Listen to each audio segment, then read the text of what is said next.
Fala pessoal, tudo bem? Eu sou o professor Leonardo Nascimento e vou comentar com vocês hoje um problema que pode acontecer, né? São efeitos colaterais, né? Efeitos não desejados a partir de procedimentos manipulativos. E é um relato de caso, tá? Esse relato de caso aconteceu na China, foi com uma senhora de 76 anos que chegou para consulta de emergência com luxação bilateral dos ombros. E aí o que ela relatou foi que ela recebeu um tratamento manipulativo antes.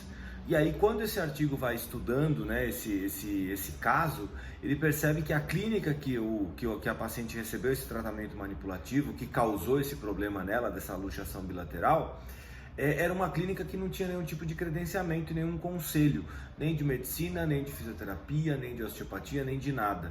Então era uma manipulação realizada por pessoas não habilitadas para isso, e essa manipulação realizada por pessoas não habilitadas provocou uma luxação bilateral de ombros.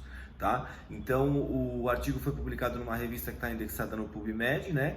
A revista chama Medicine, e o título do artigo é bilateral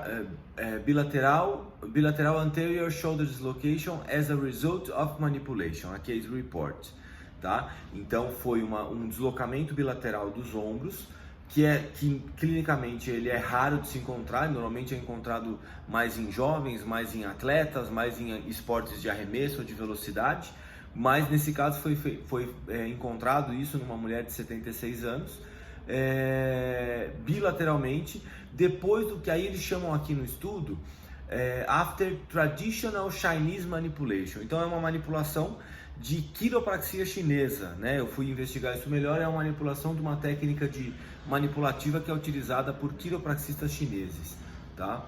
O paciente chegou no serviço de reabilitação 3 dias depois, com lesões em manguito dos rotadores bilateral, identificado com ultrassom, e depois de 4 semanas de fisioterapia, a paciente melhorou, reduziu a dor, melhorou a amplitude de movimento passiva, que também estava limitado, e teve um caminho de melhora. Então, depois de uma fisioterapia bem feita, bem realizada, bem indicada, ela conseguiu melhorar bastante. Mas um profissional não habilitado, né, não credenciado para realizar um procedimento manipulativo, né, não treinado de forma adequada a realizar um procedimento manipulativo, acabou provocando esse problema. Quer ver? Depois de 1 ano, né, de tratamento, a paciente tinha uma dor, um incômodo intermitente no ombro, que também uma senhora de 76 anos tem um certo incômodo em determinadas amplitudes. É até considerado normal, que não é considerado normal uma luxação bilateral, né? E não tinha mais grandes limitações de amplitude de movimento. Então, o caso é de uma mulher, especificando melhor para vocês, né? O caso é de uma mulher de 76 anos, que chegou no departamento de emergência com dor severa. Então o VAS dessa mulher, quando ela chegou no tratamento de emergência, 3 dias depois do tratamento manipulativo, era um VAS 7 de 10. Então o VAS é aquela Visual Analogic Scale, né? Aquela escala que vai de 0 a 10. E nessa escala de 0 a 10, sendo 0 o paciente com nenhuma dor e 10 o paciente com dor máxima que ele já sentiu, ela tinha uma dor 7, ou seja, a dor estava 70%, estava muito séria, né? O episódio começou depois de uma manipulação tradicional chinesa, e o histórico passado da paciente incluía uma doença cardiovascular que estava sendo tratada, estava estabilizada, sem nenhum histórico de trauma, instabilidade no ombro ou algum outro tipo de problema que possa ser agravante. O exame físico foi realizado no departamento de emergência. Foi constatado então uma alteração, né, uma tensão bilateral na região dos ombros e uma limitação da amplitude de movimento. E isso não tinha nenhuma alteração sensitiva ou motora. Que bom, porque esse problema pode incluir, ou vascular, né? Esse problema, por causa do plexo braquial e a passagem do plexo braquial na região da articulação glenomeral, uma luxação do ombro, dependendo do grau e da forma que foi a luxação do ombro, o paciente pode inclusive apresentar alteração motora sensitiva por causa de raízes nervosas que estão passando no plexo. E lembrando que esse plexo é um plexo neurovascular. Então a gente também tem uma parte vascular que passa por esse plexo. Então a paciente na emergência não apresentou nenhum tipo de sequela motora ou sensitiva ou vascular. Então isso é interessante porque a lesão foi grande, mas não foi a ponto de fazer uma lesão no plexo braquial. Ainda bem. Agora, foi feito um raio-x e aí o raio-x encontrou um deslocamento anterior bilateral sem a presença de fratura. Ainda bem de novo, então assim, não teve fratura também, mas teve uma luxação e o ultrassom, depois realizado, mostrou uma pequena lesão, né, um pequeno desgarro no manguito rotador. Então a manipulação foi realizada e após a manipulação a paciente apresentou uma tensão, um inchaço na região, limitação de amplitude de movimento. Cuidado, né? O exame físico foi feito na clínica de emergência, aqui o ultrassom musculoesquelético foi feito 10 dias depois da lesão e uma tenossinovite bilateral na cabeça do bíceps, uma tendinite do supraespinhoso e uma bursite no subdeltoide do lado esquerdo foram identificadas com ultrassom, além da ruptura parcial do manguito rotador. Ou seja, uma manipulação mal realizada com uma pessoa mal treinada gerou um problema muito sério. Ou seja, precisamos de horas de treinamento para realizar tratamentos manipulativos, conforme todos os estudos dizem. Então, quanto melhor for o seu treinamento, quanto maior for o seu treinamento, menor é a possibilidade de você cometer erros. Esse aqui é um caso clássico de uma paciente mal diagnosticada, porque provavelmente ela já tinha algum tipo de instabilidade articular antes de realizar o procedimento manipulativo.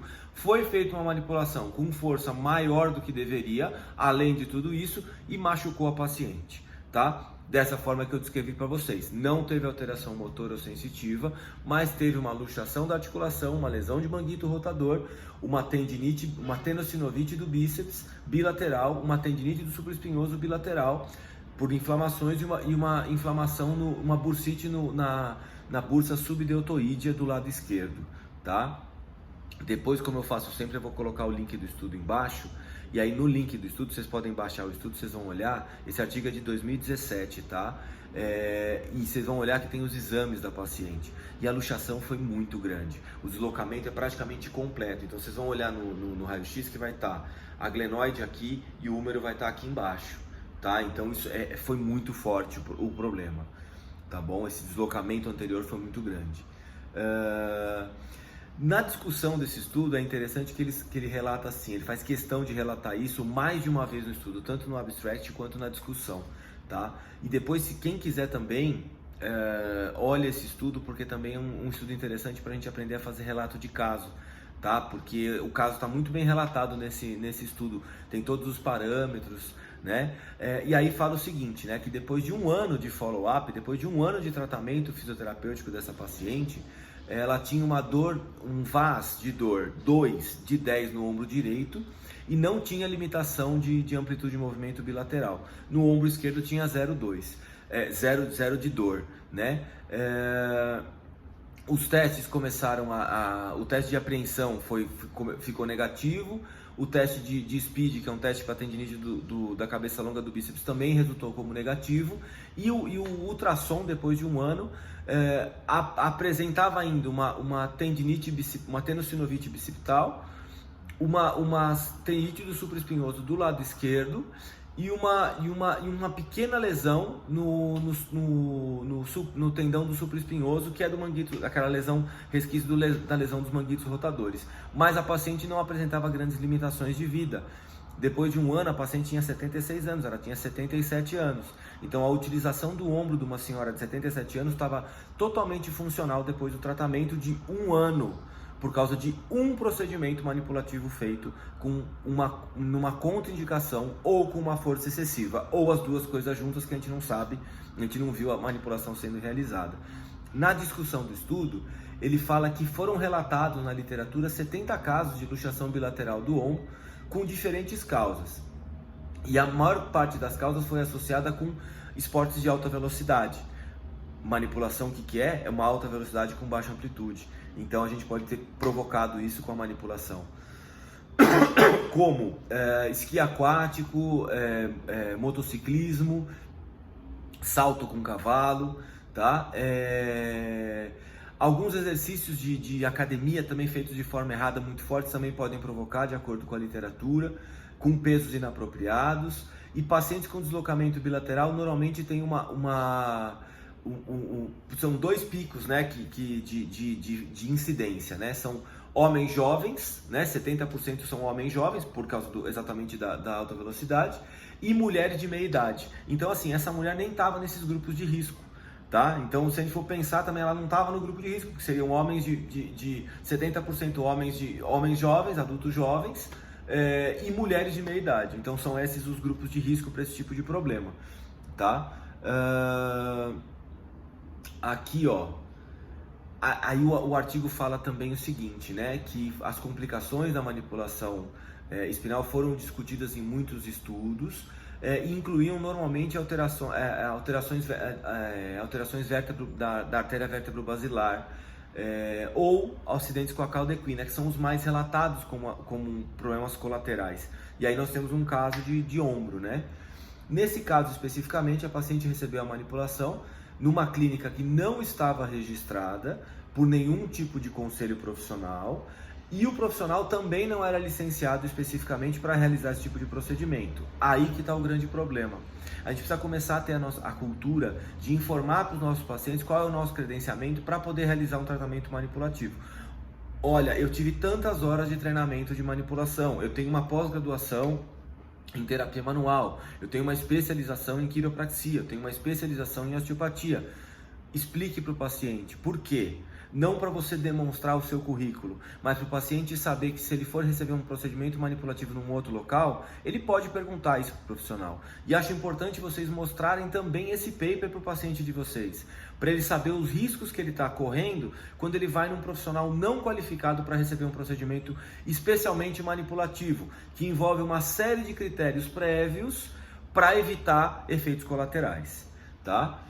Em conclusão, essa mulher que sofreu essa luxação bilateral depois da manipulação teve um desfecho favorável, como eu já descrevi para vocês, e no final desse estudo, última frase desse estudo, fala o seguinte, que esse caso ilustra que pacientes com problemas musculoesqueléticos devem buscar especialistas qualificados para um diagnóstico preciso e apropriado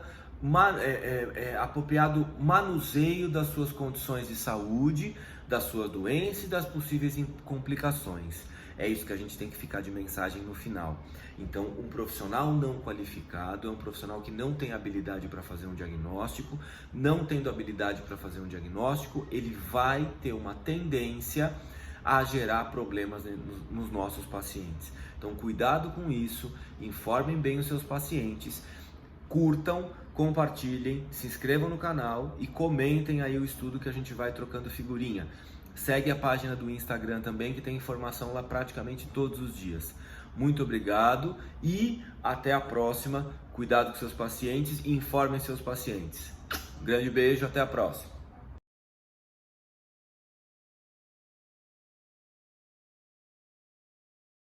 Então, se eu tiver mal alinhado com o meu paciente, eu vou encontrar muita posterioridade de um lado. Se eu tiver bem alinhado com o corpo do meu paciente, eu não encontro mais essa posterioridade. Ou seja, um bom posicionamento para essa palpação comparativa dos dois lados é fundamental.